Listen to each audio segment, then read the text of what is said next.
Hi guys, welcome to Money Movie Fan Channel. My name's Tyler. Today's review is going to be for the Netflix movie Old Guard, starring Charlize Theron. It's also starring Chiwetel Ejiofor. It had a lot of other great actors, some people that I've seen before, and other things that I like. I started watching. I stopped watching like 20 minutes into it. For me, I didn't want to finish watching it. I picked it back up, and I'm so glad I did. For as many things that I didn't like, there were a lot of really cool things too. And by the end, I was like, yeah, I was into this. And the good thing is that they set it up for a potential sequel if they wanted to go with it. Story-wise, it reminded me of a vampire story because these characters can like live forever. They're sort of immortal. They heal their wounds, and they've been alive for like centuries. It had some cool elements, and that gave them really unique backstories to characters that you see in certain things. I really like the characters, the histories that they gave them throughout like centuries that they've been alive. It was really interesting. And they would go with flashbacks back in time to show their life before. And the one guy had kids that died when they were like 40 of cancer, and they knew he was going to live on. They thought that he was just selfishly not passing on his immortality to them, but that's not how it worked. So he's like, you don't know loss until you've gone through something like that. Charlize Theron loved this one character. She got caught. They put her in one of these sarcophagus things and dumped her in the water because they couldn't hang her, they couldn't burn her, and she just drowned over and over again underwater for like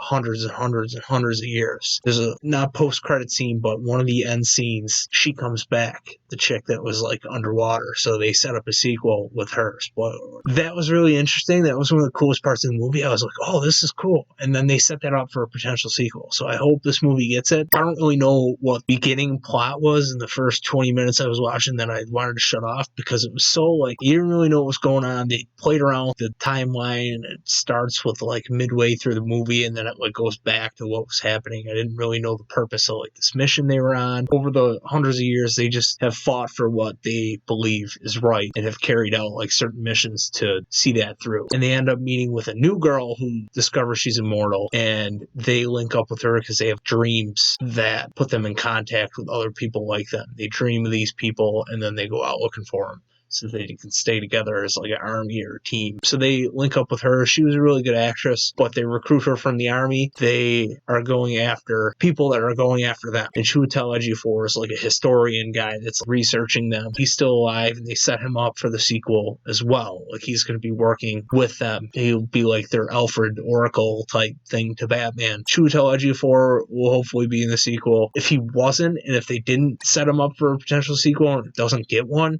he was kind of waste to have such a good actor. He's one of the best actors working today. To have him in this movie in that kind of little role, it was kind of a waste. But hopefully they do better things with him later on in a second movie or a series of movies because he's amazing. Overall, I thought this movie, how it finished out, it didn't start so great. I was kind of lost in what was going on. It wasn't easy to follow. The fight scenes are incredible. It's kind of along the lines of Atomic Blonde that Charlize was in, John Wick. All the fight choreography is in that vein. It was really violent. Charlize is killing people with swords and axes and guns and anything you can imagine she's killing guys with, except the pencil like John Wick. The action was really awesome, but what they would do is they would put like a crappy song over it. The score wasn't bad, but the soundtrack was like terrible. It was like Marshmallow DJ Guy and DJ Khaled.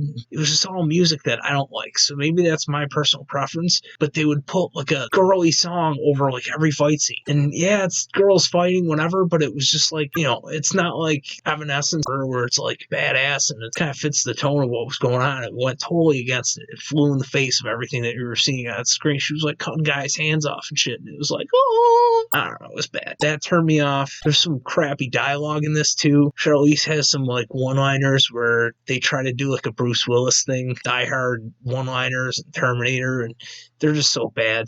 And there's some really cringeworthy stuff that they say in this, which kind of sucks because I like Greg Rucka, who wrote the script. I like a lot of the stuff he's done. He's done some Batman stuff. I believe he's done some Star Wars books too. I got some behind me, I think, actually.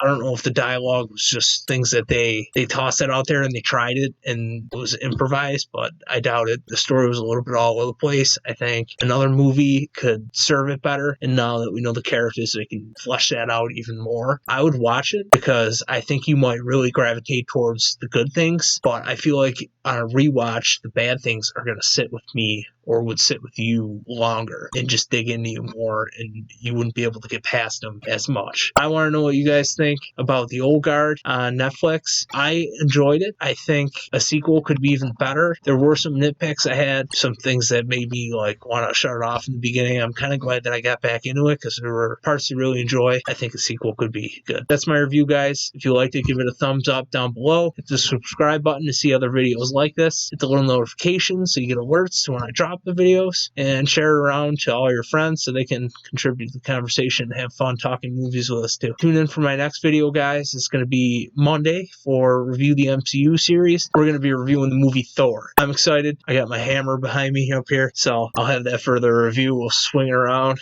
God of Thunder style. One of my favorite Avengers, Thor. So tune in for that Monday, guys, and I will see you in the next video.